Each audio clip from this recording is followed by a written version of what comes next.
ଆମେ ସବୁବେଳେ ଦେଖୁ ପୁରୀର ସଂସ୍କୃତି ଯେମିତି ନିଆରା, ସେମିତି ପୁରୀର ଚାଲିଚଳଣି, ଯାନି ଯାତ୍ରା ସବୁ ବି ନିଆରା। ପୁରୀର ଗୋଟେ ଅତି ନିକଟ ଭବିଷ୍ୟତରେ ପ୍ରତିବର୍ଷ ହଉଛି, ଏବେ ମଧ୍ୟ ତାର ସମୟ ପାଖେଇ ଆସିଲାଣି। ସାହିଯାତ ବୋଲି ଗୋଟେ ନିଆରା ପର୍ବ ପୁରୀର, ଯୋଉଟା କି ପ୍ରତି ସାହି ସାହିରେ ଏଇ ରାମନବମୀଠୁ ଆରମ୍ଭ ହୁଏ ନା କେବେ ଆରମ୍ଭ ହୁଏ? ରାମନବମୀଠୁ ଆରମ୍ଭ ହୁଏ, ପୂର୍ଣ୍ଣିମା ପର୍ଯ୍ୟନ୍ତ ଚାଲିବ, ରାମାଭିଷେକ ପର୍ଯ୍ୟନ୍ତ ଚାଲିବ। ତା ଭିତରେ ସବୁ କଣ ରହିଛି ସାହି ଏଇ ଯୋଉ 7 ସାହି ଆମର ଥିଲା ସେଟା 8 ସାହି ହେଇଗଲା।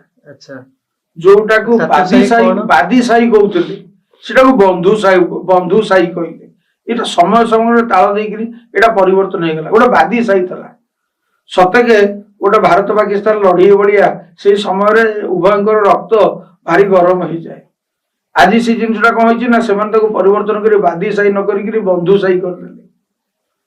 ସେମିତି ବିଭିନ୍ନ ବାଲି ସାହି, ହଡଚନ ସାହି ହଉ, ଦୋଳମଣ୍ଡପ ସାହି, ସୁଆର ସାହି ହଉ, କି ଅନ୍ୟ କୋଉଠି ସେ ଜାଗା ହଉ, ଇ ସବୁ ଗୋଟେ ଗୋଟେ ଭାରି ତୀବ୍ରତର ଥିଲା ତାଙ୍କର ସେଇ ସମୟଟା। ତାପରେ କାନ୍ଧରେ ହାତ ପକେଇକିରି ବୁଲିବେ, ସମସ୍ତେ ଏକାଠି ଭାଙ୍ଗ ଖାଇବେ, ବୁଲିବେ, ମେଳା କରିବେ, ମଉଜ କରିବେ, ସାଙ୍ଗ ଭାଙ୍ଗ ପଙ୍ଗତ ସବୁ ଏକାଠି ହବ। କିନ୍ତୁ ସେଇ ଯୋଉ ସମୟରେ ଯୋଉ ମନୋଭାବଟା, ସେ ମନୋଭାବଟା ସେତେବେଳେ ବାଲି ସାହି, ହଡଚନ ସାହି, ପରଶୁରାମ, ରାବଣ, ଇଏ ତାଙ୍କ ସାହିରେ ଦେଖିକି ପତିଆରା ଦେଖିକି ଆସିବେ, ସିଏ ତାଙ୍କର ପତିଆରା ଦେଖିବେ। ଏଇ ଯୋଉ ସାହି ଜାତର ଯୋଉ ପରମ୍ପରା, ଯୋଉ ଜାଗା ଆଖଡା ସଂସ୍କୃତି ପରମ୍ପରା, ଏଇଟା ଯାହା ହଉ ଆଜି ପର୍ଯ୍ୟନ୍ତ ମଧ୍ୟ ବଞ୍ଚି ରହିଛି। କିନ୍ତୁ ତା ଦେହରେ ଲୋକଙ୍କର ଆଗ୍ରହ ଟିକେ କମିଗଲାଣି, ଯୋଉଥିରେ କି ଆମର ଅବକ୍ଷୟ ହଉଛି ପରମ୍ପରାରେ। ଏଇ ପରମ୍ପରାଟା ବଞ୍ଚିକି ରହିବା ଦରକାର। ଯେମିତି କୁସ୍ତି କସରତ କରି ଶରୀରକୁ ସୁନ୍ଦର ରଖି ଜାଗା ଆଖଡା ଗୁଡିକ ସୃଷ୍ଟି ହେଇଥିଲା, ଏବଂ ଜାଗା ଆଖଡାରେ ଏଇ ପିଲାମାନେ ତିଆରି ହଉଥିଲେ କାହିଁକି ନା ଜଗନ୍ନାଥ ମନ୍ଦିରକୁ ସୁରକ୍ଷା ଦେବା ପାଇଁ ଜାଗା ଆଖଡାର ସଂସ୍କୃତି ପରମ୍ପରା ଥିଲା। କିନ୍ତୁ ଆଜିକାଲି ତ ସବୁ ସରକାରୀ ହେଇଗଲାଣି, ମାନେ ସରକାର ନେଇଗଲେ ମାନେ ଆମର ସବୁ କିଛି ଦାୟିତ୍ୱ ନାହିଁ। ଆଉ ଯେତେ ଜାଗା ଆଖଡା ଥିଲା ସବୁଠି କଲ୍ୟାଣ ମଣ୍ଡପ ଗଢିଗଲା। ଆଉ ଯୋଉ ପିଲାମାନେ କୁସ୍ତି ମେହତ କରି ଶରୀର ଚର୍ଚ୍ଚା କରୁଥିଲେ ସେଇଟା କମିଗଲା, ତାକୁ ଏମାନେ ଜିମ୍ ରେ ପରିଣତ କରିଦେଲେ। କେତେ ଜାଗାରେ ଅବଶ୍ୟ ଜିମ୍ ହେଇଛି, ଜିମ୍ନାସିୟମ ହେଇଛି, କିନ୍ତୁ କେତେ ଜାଗାରେ ପିଲା ଯାଇକିରି କୁସ୍ତି କସରତ କରୁଛନ୍ତି, କିନ୍ତୁ ସେଇ ସଂଖ୍ୟକ ଆସୁନାହାନ୍ତି ଯୋଉଠି ଶହ ଶହ ସଂଖ୍ୟାରେ ପିଲା ଆସିକିରି କୁସ୍ତି କସରତ କରୁଥିଲେ। ଆମ ପିଲା ବେଳେ କୁସ୍ତି 3 ଦିନ ଚାଲିବ ଯେ ରାତି 11ଟା 12ଟା 1 ହେଇଯିବ, 3 ରାତି ଚାଲୁଥାଉ। ବର୍ତ୍ତମାନ ଗୋଟେ ଦିନରେ 3ଟା କୁସ୍ତିରେ ସରିଯାଉଛି ସବୁ, କାରଣ ପିଲା ନାହାନ୍ତି। ସେତେବେଳେ ଗୋଟେ ୱେଟରେ 30 ଜଣ 25 ଜଣ ପିଲା ରହୁଥିଲେ, କୁସ୍ତି ସେତିକି ହଉଥିଲା।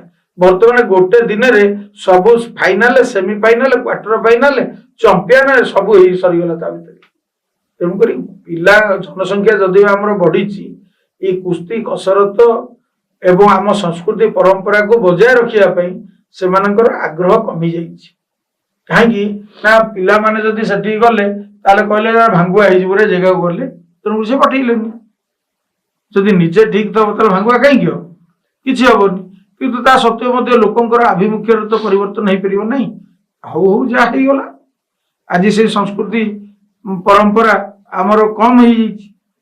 ପୁରୀର କୁସ୍ତି ସହିତ ମଲ୍ଲ ଯୁଦ୍ଧ, ସେଇଟା ପୂର୍ବରୁ ଆମେ ସମସ୍ତେ ଜାଣିଥିଲୁ, ମହାବୀରଙ୍କ ବିଦ୍ୟା।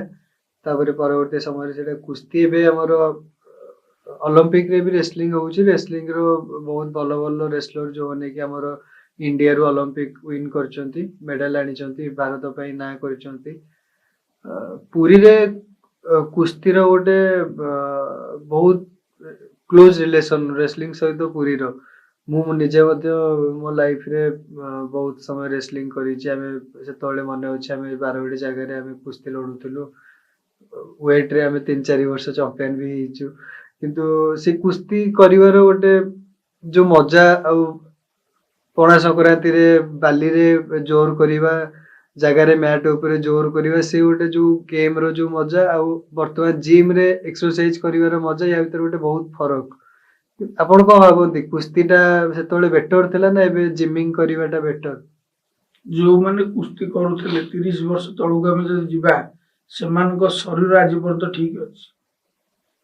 ଆମେ ଦେଖିଛେ କେବଳ ପଣା ସଂକ୍ରାନ୍ତିରେ ଗୋଟିଏ ଦିନ କୁସ୍ତି କରି ନୂଆ କାଛା ପିନ୍ଧି କୁସ୍ତି ଲଢିଲେ सी भाविदेले जे हमर वर्षक आकर आमे जो हमर जो टास्क टा अछि आज सरीगला कंप्लीट हे गला पणा टिके पी देलु महावीर के पूजा कर देलु महावीर आम ऊपर संतुष्ट हे गले आमे महावीर के सम्मान दे देलु हे गला जदि जो सबुठु बड़ कथा होउची कोन ना जो माने पहिलमान थिले जो माने कुस्ती कसरत करथिले सेमाने सेमानंको दायद को पठेइले नहीं जगह को आज जदि संस्कृति परंपरा रो अवक्षय घटिची ताले एथि जोगु घटची एटा होउची मुख्य कारण काहे कि ना सेमानकु यादर कोनोसी प्रकार आय मिलिला नहीं तेनु करी से तांको उत्तर दायद को पठिया पई मध्ये इच्छा प्रकाश कले नहीं जो मानकर अछि सेमान जदि पठेइले नहले नहीं तापर कहले जे जगह को जदि जाउछु ताले भांगुआ आइजु एमानक संगे पडिले कोन अराजकता करिवो इत्यादि इत्यादि परिवार रो अंकुश लागिला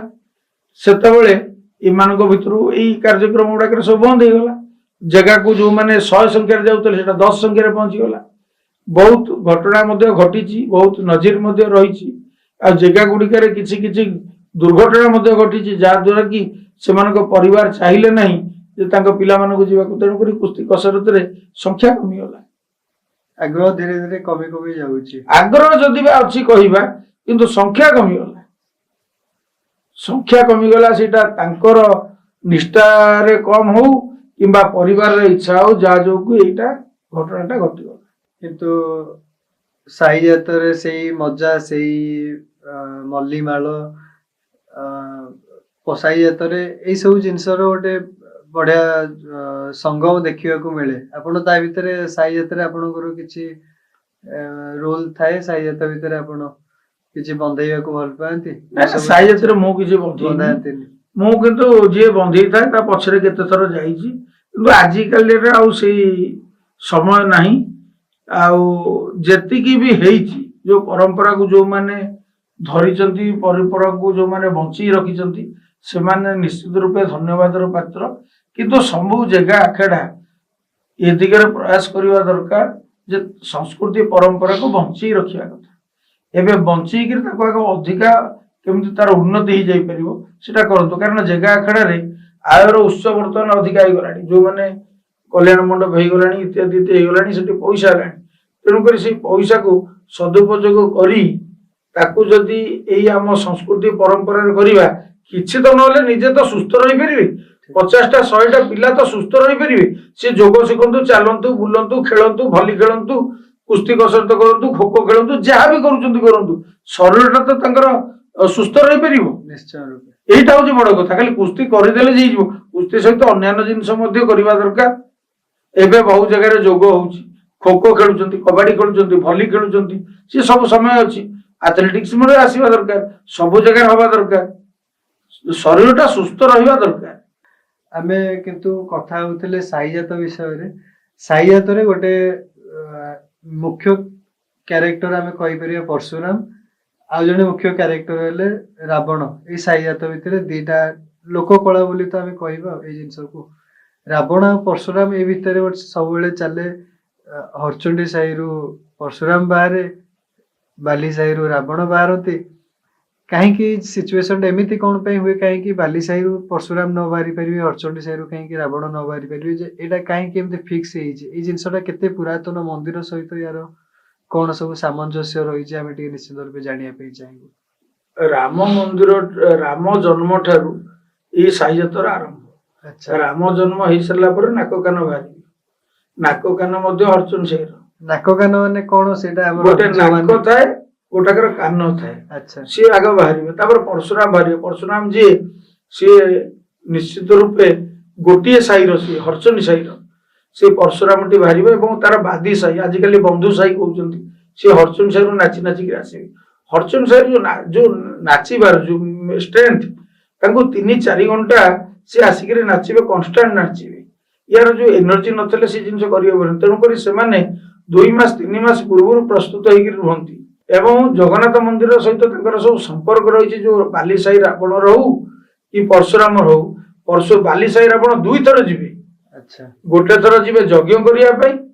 आउ गोटे थर जीवे बध रावण माने मुख्य रावण जी अच्छा तेणुक बाली साई रही जगह चलती आ बाली साई हरचंद साई दीटाक लगिक ये बादी साई किंबा बंधु साई सी जहाँ भी हो ଉଭୟଙ୍କ ଭିତରେ ବହୁତ ସମ୍ପର୍କ ଭଲ ଅଛି ବର୍ତ୍ତମାନ।